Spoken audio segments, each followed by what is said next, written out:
my name is Kia, and this is the Scots Rock, but today we're going to focus on homeschool. So I am a new homeschooling mom. I have two kids. One is in 7th grade, but he will be going to a traditional school setting. He's in a dual language program and doing very well. And I have a daughter who's in the 5th grade, and she's homeschooling. So we actually have started. This is our first week of official school, but we did some summer prep over the last 2 weeks, 2.5 weeks, because our brother had already started traditional school. What I'm going to focus in on is the curriculum we're using for the 2021 to 2022 school year. Okay, so let's kick this off with language arts. And so I have notes just to keep us on task. But we'll start with spelling. So this is Evan Moore, and I know a lot of homeschoolers use this in their program. It's kind of like plug and play spelling. Get your word list on the first day, practice, and the spelling test at the end. And it has activity from Monday through Friday, and we'll be following this. I also have the 6 trait writing, the daily 6 trait writing. Again, that's another Evan Moore, and it is a Monday through Friday, same kind of plug and play. And then there's the language arts fundamental. And so this is not a daily activity, although she will be doing daily activities from this book. But what I found was that in the writing book, there were suggestions of things to kind of focus in on, and we take those suggestions and expound upon them by using this language fundamental book. Okay, so that's your grammar book. So for instance, this week, one of the focus was on nouns. So we looked at proper nouns. We looked at how do you capitalize nouns, how do you determine what proper nouns were, just kind of that kind of thing, and tying it all in together so that we can focus on one topic throughout the week and then move on to another one. Now, I did choose this language arts program because it is easy to use, and Olivia is great at comprehension but a struggling reader. She is dyslexic, so we're going to work on some fine-tuning skills. So this is her work that's a little bit easier for her to do. Like I said, plug and play. She can get through it fairly quickly. With the spelling, we will be doing activities, but I am not pushing accountability with making sure that every word is spelt right. But we do want to make sure she's getting different vocabulary words in there. What we're focusing in on as far as the reading portion, so this is the next piece of her language arts, is a program, the Pride Reading Program. And so right now we're in the review section. Looks like this. And this is for students who, when you go on their website, you can kind of test in what level would be best for you. If you test into a certain level, they want you to make sure you're reviewing before you get into that level. So that's what this is. So we've started that. And it comes with really cool things like letter tiles. It has everything you need. This is not even half of them. I just pulled the ones we are focused in on this week. They also give you sound cards, and again, I have the ones pulled that we're using this week. Comes with a whiteboard, dry eraser markers, as well as the dry erase die for games. So it comes with everything you would need for that part. And the next part of her language arts program are her independent and read aloud books. And so this is a combination and just a few that we're going to look at this year. Of course, we have like cool goodie but oldies like Babysitter's Club. Here's another one, Jasmine's Notebook, which will probably tie into history because it talks about a student in the 1960s, I believe. Beezus and Ramona, Sorry, Wildfire. And these are ones that we went on to Scholastic or other websites to just kind of look at what she'd be interested in. We kind of looked over it. She read the backs or the summary of the story and decided she'd be interested in it. The Unteachables, and then Phoebe and her Unicorn Theater. Okay, these are just a few of the books. She actually has one of the readers' books she's reading out now. I'm not sure where it is. I believe she's probably got it somewhere. Olivia really enjoys graphic novels. Actually, this one is.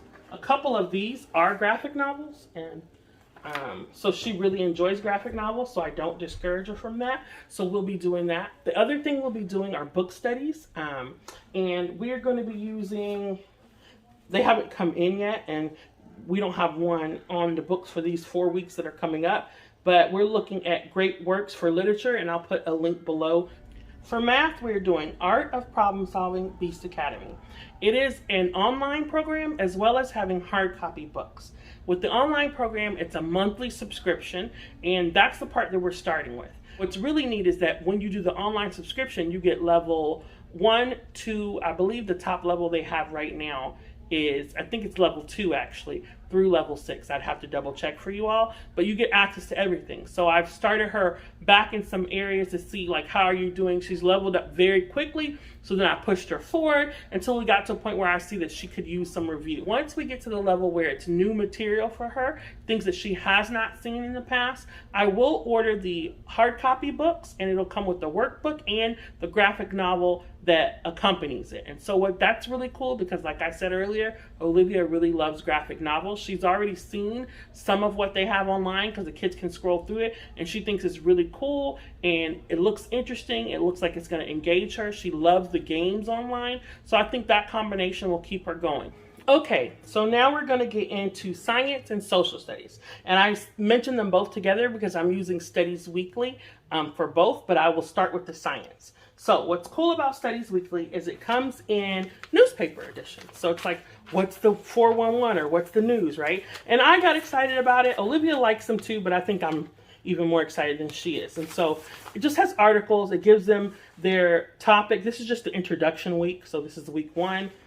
So there's articles. It has the vocabulary kind of highlighted within. You'll see it in bold. Talks about different topics. And so I kind of break the topics up over the week. And then on the back, it usually has some kind of activity for them to do, right? And so every week it's like this. Also, it comes with a great teacher resource. This is their teacher resource. And it has everything you need in it. Explaining your week in your overall unit, but also giving you daily activities to add into, extra worksheets.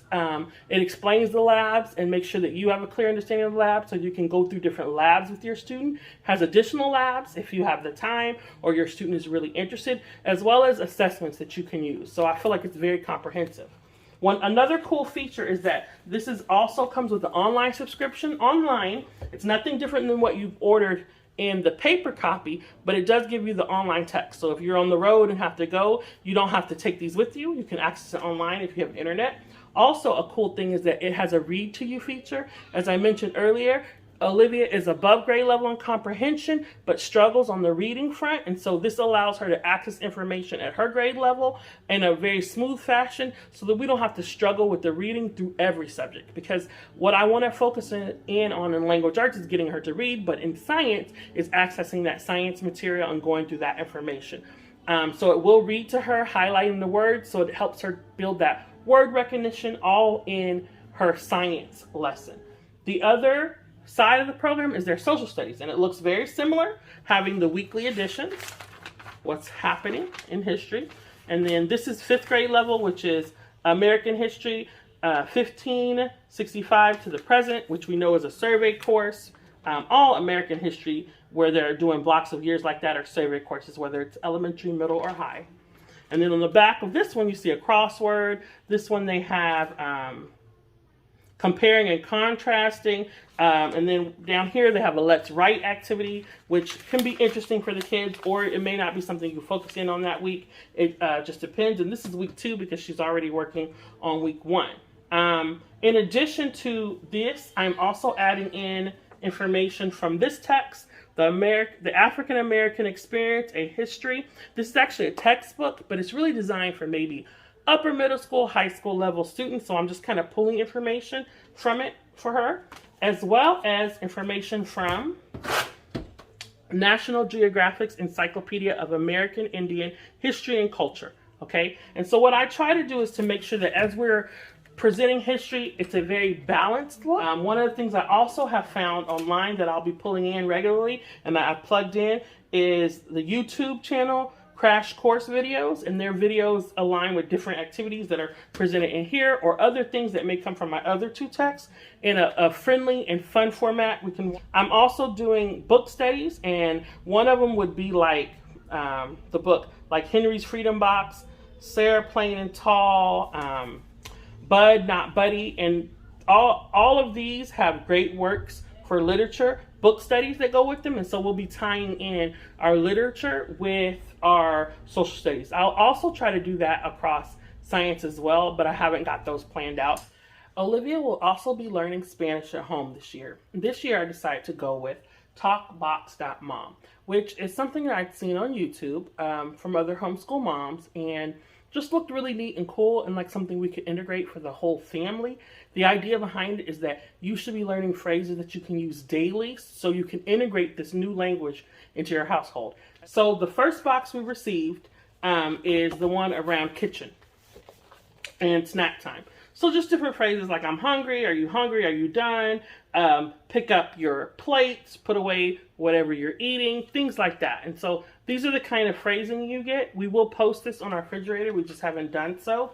And then we're going to implement a only Spanish around eating time. And even their dad has agreed to participate, and so we're really excited about getting a chance to use that. It also comes with the Spanish at home phrase book, so you can look up phrases that you may say very often with your kids. Also comes with an online access where you can follow challenges. You as a family can mark off the phrases that you really know and integrate really well. You can mark phrases that you really would like to learn.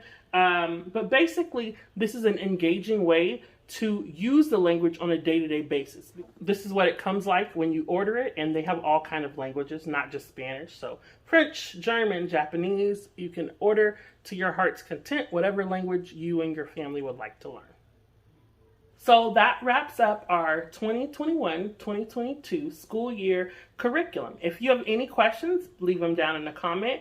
If there's anything you'd like to see, let me know. I do plan to just do like some short snippet videos where you'll be able to really look at the material up close, and I can turn the pages and lay out the books and discuss individually how the different programs work, especially the Studies Weekly as well as the Talkbox Mom, because those items, while I have seen some of them online and on YouTube, I did not find a lot of reviews for it. I do plan to do a mid-year review of all the curriculum that I showed you to let you know how it's going, as well as an end of the year review so you can see how it's going, what went well, what didn't go well.